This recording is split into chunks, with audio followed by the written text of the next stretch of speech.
La semaine dernière, c'était la journée internationale de lutte contre l'illettrisme. On n'a pas beaucoup entendu. C'est vrai qu'actuellement, là, on parle souvent de la situation sanitaire à La Réunion et dans le monde. On va aborder un petit peu, voir un petit peu comment ça s'est passé depuis 50 ans à La Réunion. On voit ça dans Cosmo Réunionnais.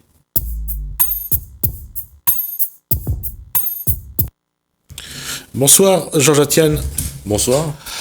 J'allais dire l'illettrisme. Je vais faire un test tout de suite. C'est quoi un illettré ?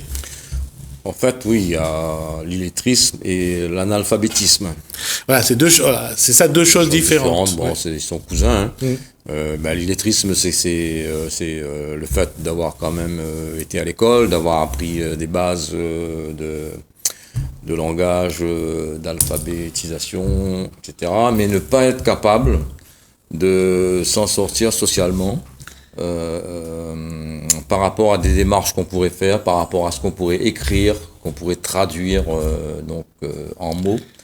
Voilà, tandis que l'analphabétisme... Alors l'analphabet, c'est vraiment celui qui ne maîtrise pas du tout l'alphabet. On ne connaît pas l'alphabet, effectivement.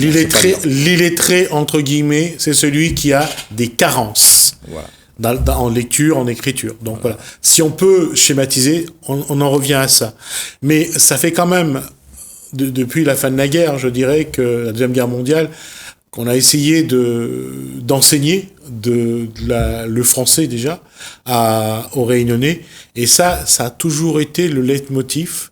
Et quand on regarde aujourd'hui, il y a aujourd'hui près de 150 000 illettrés.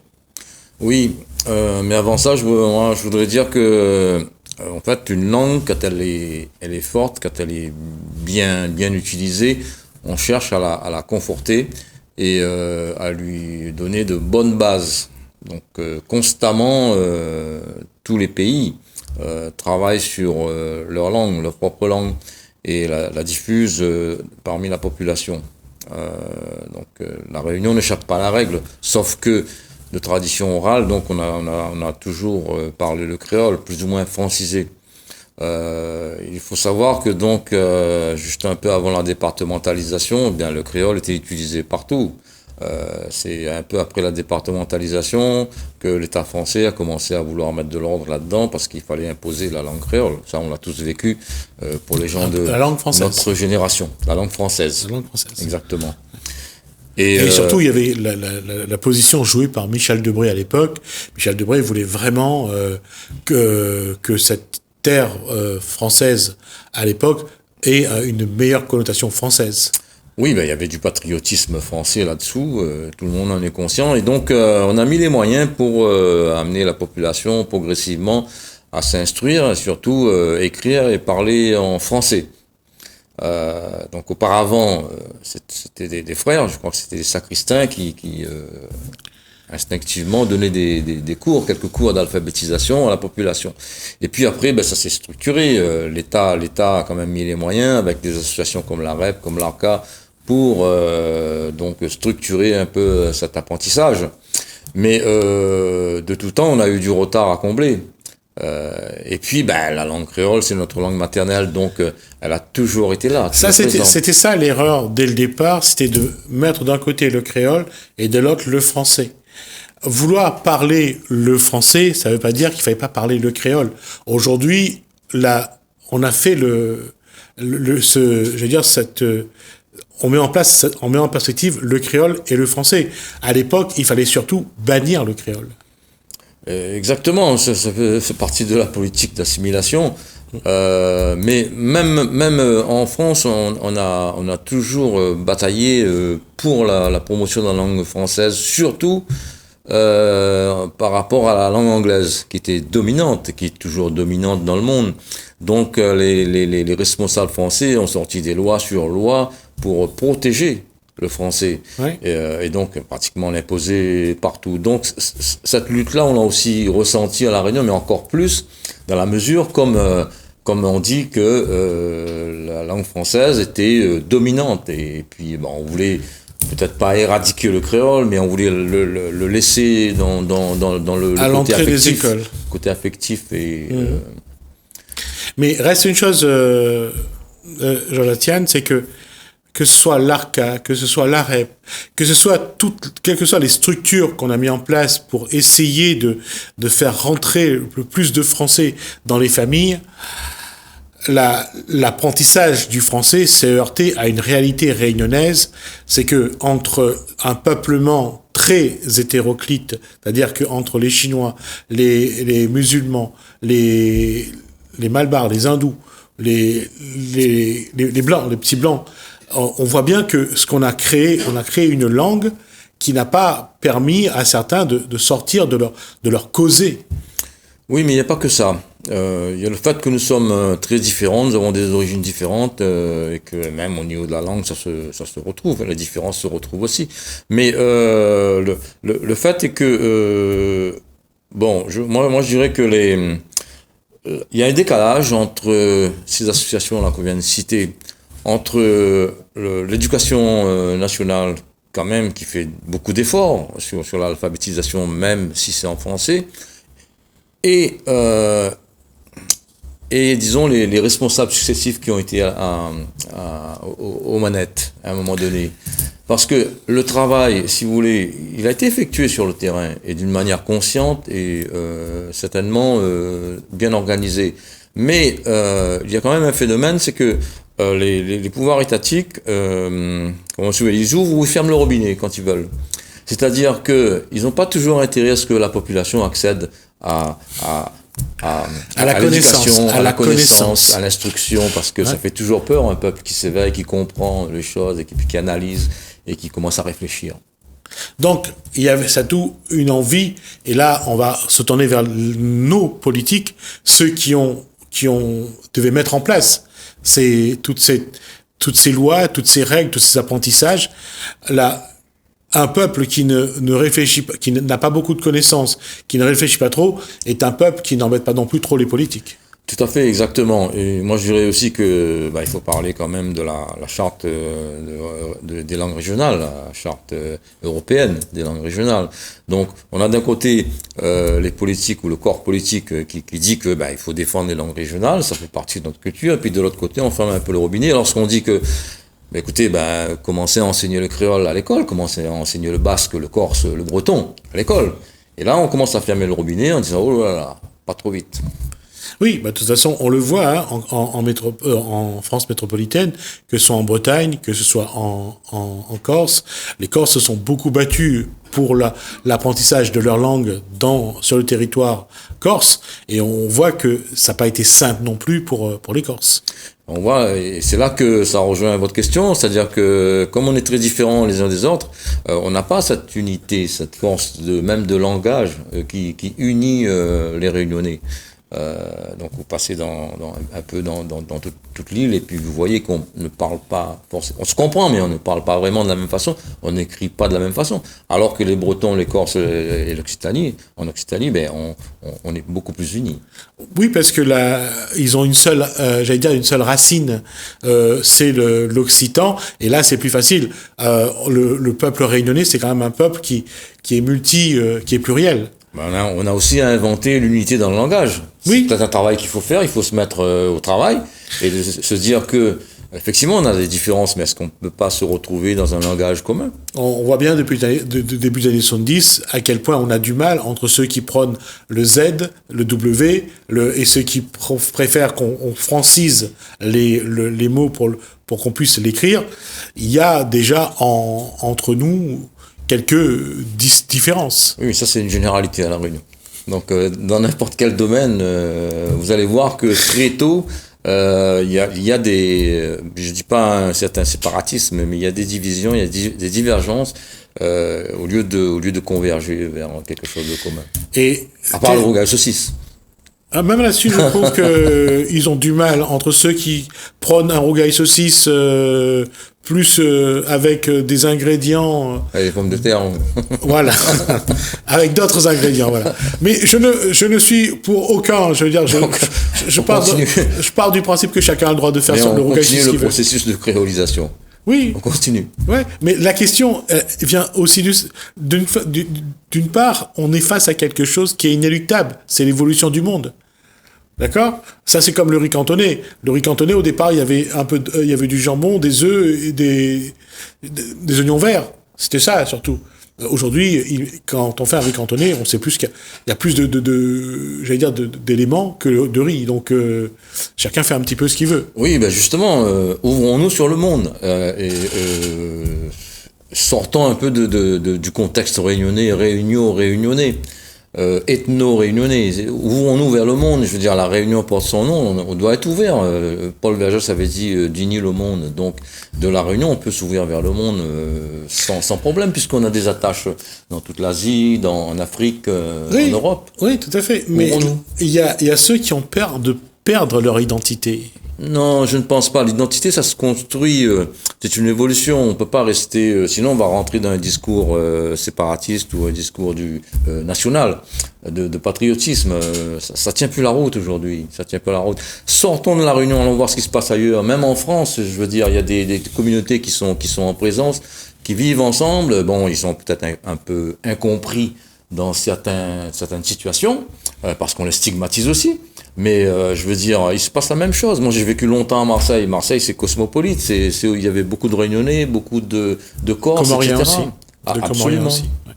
Ouais. Mais la question, encore une fois, sur l'illettrisme aujourd'hui, qu'est-ce que ça veut dire vraiment? Qu'est-ce que ça veut dire encore, justement?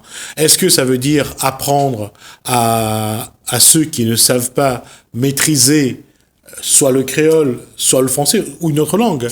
Est-ce que c'est apprendre à mieux maîtriser la langue que la personne utilise, ou est-ce qu'aujourd'hui, on a besoin d'autre chose? Parce que avec l'illettrisme, c'est plus seulement la langue, c'est plus seulement les lettres, c'est autre chose. Oui, et je pense qu'on va en sortir. C'est une question de volonté, parce que logiquement, les gens, les jeunes, ont un meilleur accès à la culture, à l'écriture, à l'expression qu'avant, qu'il y a 30 ou 40 ans. Donc on devrait pouvoir s'en sortir. Aujourd'hui, si il y a toujours beaucoup d'illettrés à La Réunion, il y a peut-être une volonté cachée de les maintenir dans cet état-là. Je ne sais pas. Bon, on va pas dire qu'il y a une volonté cachée, mais comme on dit toujours, un peuple qui est trop intelligent, qui réfléchit trop, et qui est capable de dire à ses politiques qui sont pas capables de réfléchir, c'est clair que c'est gênant pour les politiques. Oui, et puis il faut quitter aussi cette posture qui est un peu guindée là, trop structurée à mon avis, de dire on va mettre les moyens dans des structures de quartier ou dans des villes pour inciter les gens à venir lire, écrire, échanger. Ça, c'est le côté institutionnel. Il n'est pas négligeable et on y met les moyens pour le faire. Mais il y a aussi l'intelligence, je veux dire. Au jour d'aujourd'hui, on ne peut pas ignorer la mondialisation, on ne peut pas ignorer Internet, tout ce qu'on a comme information, comme masse d'informations. Et il y a déjà des gens qui poussent à associer maintenant cette lutte contre l'illettrisme à la digitalisation et au fait de savoir utiliser Internet, parce que tout passe par là maintenant. Profitons de cette occasion-là, d'apprendre à la fois aux jeunes, aux moins jeunes, d'écrire, de lire, mais aussi de se servir de ces outils-là, outils numériques. Faisons-le. Oui, mais c'est toujours... Alors, je reviens à cette question, Jean-Jatienne. Qu'est-ce qu'on doit mettre dans l'illettrisme? Qu'est-ce qu'on doit savoir? Parce que, à la rigueur, si on regarde bien, on est tous illettrés, parce qu'on ne sait pas tout. On n'est pas toujours au fait de ce qui se passe. Voilà. Oui. Donc, c'est pour ça que aujourd'hui, c'est la définition du mot illettrisme qui, pour moi, pose la question: qu'est-ce qu'on veut que les gens sachent? Qu'est-ce qu'ils doivent savoir? Qu'est-ce qu'ils doivent apprendre pour être bien, pour avoir les outils dont ils ont besoin? Parce que à ce niveau-là, ça veut dire que tout est à faire ou à refaire. Il y a un minimum à savoir, c'est-à-dire qu'il doit pouvoir écrire une lettre, de faire une remarque, faire une demande je sais pas moi, d'augmentation à son patron, répondre à une lettre administrative, à un courrier, Ils doivent pouvoir se présenter dans un bureau et puis savoir qu'il existe des textes de loi, un règlement qu'ils sont capables de lire un dossier de présentation à un emploi, de faire une demande. Ils doivent pouvoir le faire, ils doivent pouvoir lire aussi le journal, pas simplement écouter le journal télévisé, mais de pouvoir lire un texte qui est beaucoup plus approfondi souvent que ce qu'on voit à la télé. Ils doivent pouvoir s'en sortir, être autonomes dans leur expression écrite et orale. Pour moi, c'est ça, sortir de l'illettrisme. Alors, quel combat nous devons mener à La Réunion pour sortir les 100, 120 000, 150 000 Réunionnais de l'illettrisme? Qu'est-ce qu'on doit faire? Est-ce qu'aujourd'hui, Jonathan a une idée de ce qui peut être fait? Écoutez, dernièrement, Raoul Lucas, qui est socio-historien, je crois, ou dans l'éducation, donc a fait un très bel article dans un des journaux de La Réunion. Et lui, il avait ouvert des pistes. Il avait pris ce fléau-là à bras-le-corps, donc en suscitant des réunions multipartites avec l'État, la région, le département, les caisses d'allocation familiale, la Poste et tous ceux qui étaient investis dans cette lutte. Il a commencé à faire un travail assez sérieux, puis il a commencé à rendre ses conclusions. Mais comme il dit lui-même, ça s'est passé il y a 3 ans, et puis ça s'est arrêté au bout de quelques mois. Est-ce qu'il y a toujours cette volonté politique d'aller de l'avant? On a l'impression que on veut faire de la communication, on informe qu'on va faire ceci ou cela, mais qu'à un moment donné, quand on touche sur les réalités du terrain, et ça commence à être palpable, on commence à trouver un début de solution, on arrête. On stoppe le projet. Alors, la question qui suit, c'est est-ce qu'on peut le faire sans les politiques? Est-ce qu'on peut mettre en place une stratégie de travail sans passer par les politiques? Apprendre à nos enfants, apprendre à ceux qui nous entourent, leur donner les outils dont ils ont besoin pour avancer. Est-ce qu'on peut le faire sans les politiques? Merci d'abord de poser cette question-là. Je pense qu'on peut tout faire. On peut faire énormément de choses sans les politiques. Alors, si on nous donnait les moyens. Non, justement, ça sera à nous de trouver les moyens, de trouver le projet, les moyens, et de le faire jusqu'au bout. Les moyens, c'est du temps, c'est de pouvoir se réunir, c'est d'avoir les moyens aussi, pas que humains, mais mécaniques, financiers, pour pouvoir le faire. Mais faut pas. Mais là, on revient. Sincèrement, faut pas compter sur les politiques pour. Mais là, on revient à l'effort que nous devons faire nous. Chaque individu, parce que on le voit à chaque fois qu'il y a un mouvement qui est mis en place, à chaque fois qu'il y a une action qui est mise en place, nous aussi nous avons les mêmes problèmes que les politiques. On ne s'entend pas entre nous. On n'arrive pas à travailler ensemble, à concrétiser ce que nous savons faire. Oui, mais je viens de lire un recueil, un livre d'une revue là qui, il y a 13 ans, était en train de dire ce qu'on est en train de dire sur le plateau aujourd'hui. Donc. Oui. On attend la volonté divine, en fait. Non, ouais. Que quelque chose descende. Pour nous dire, mais voilà. Ça nous pose un vrai problème. Vous avez les outils, on a les outils à portée de main, mais on n'arrive pas à les attraper. Oui, mais comment nous, justement, on peut le faire? Puisque on est là à dire les choses, est-ce que nous avons les moyens de le faire? Oui, c'est déjà un début d'en être conscient et puis d'en parler. Les moyens de le faire, comme je vous dis, il faut avoir les moyens techniques, financiers, des ressources humaines, des gens qui veulent s'investir. Donc, je reviens là-dessus. Donc, ça veut dire que nous sommes encore plus illettrés que les autres parce qu'on est incapable de vivre ensemble. Je ne pourrais pas répondre à cette question-là. Je ne veux pas répondre à cette question-là, ça aurait été plus juste. Et c'est quelque chose qui est vrai aujourd'hui. J'allais dire, le peuple réunionnais a évolué, mais il n'arrive plus à vivre avec sa famille, avec ses amis. Quand on a une idée, c'est mon idée, c'est moi qui vais le faire, et c'est moi qui dois l'imposer. Si vous voulez pas, chacun de son côté. C'est dans cette direction-là qu'on est aujourd'hui. Oui, mais je veux dire que ça a toujours été comme ça. Ça ne m'étonne pas. Pas toujours comme ça. Avant, on était peut-être moins instruits et peut-être un peu moins intelligents, mais on travaillait un peu plus ensemble. Aujourd'hui, on est plus intelligents, plus instruits. Enfin, on est plus instruits. Plus intelligents, je ne sais pas. Mais on n'arrive pas à travailler ensemble. Donc l'évolution peut être une bonne chose, mais Si c'est pour nous éloigner de nos coutumes, de la sagesse, de la réflexion, c'est pas très très bon. Ça veut dire qu'aujourd'hui, on est à un point, il faut reconnaître l'échec de la société. Je ne sais pas, je dirais pas qu'il faut qu'on est en échec de la société. Je dirais que on essaye de nous mettre en échec. C'est pas facile toujours de dire c'est la faute de l'autre. C'est quand même, nous avons quand même des décisions à prendre.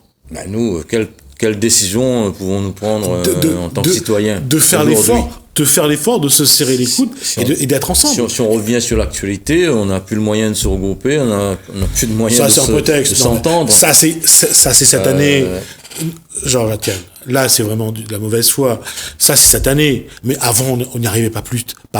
En 2019, on n'y est pas arrivé non plus. Oui, mais quand on vous bombarde de publicité à la télévision en disant achetez ci, achetez ça, la belle voiture, etc., vous croyez que les gens, ils préfèrent se prendre du temps pour réfléchir? C'est peut-être là le moment où l'être humain doit conscientiser, doit réfléchir qu'il doit faire autre chose que ce que lui dit la télé. Aujourd'hui, on se révolte parce que la pression devient perceptible. On sent bien que là, qu'il y a quelque chose qui est en train de se passer vis-à-vis de la mise sous cloche de la population et du droit d'expression. Mais il y a quelques années, cette répression-là n'était pas tangible, n'était pas palpable, mais on la recevait indirectement par des messages décalés ou dans notre conscience, dans notre propre conscience. Donc la situation n'a pas changé. Sauf qu'aujourd'hui, on voit un peu dessiner certaines réalités. D'accord. Écoutez, on va nous s'arrêter sur cette posture-là. On reviendra dessus à l'occasion, avec Jonathan ou avec d'autres. En tout cas, merci Jonathan pour cet échange. Merci à vous de nous avoir suivis. Merci Hélène, merci François. À bientôt.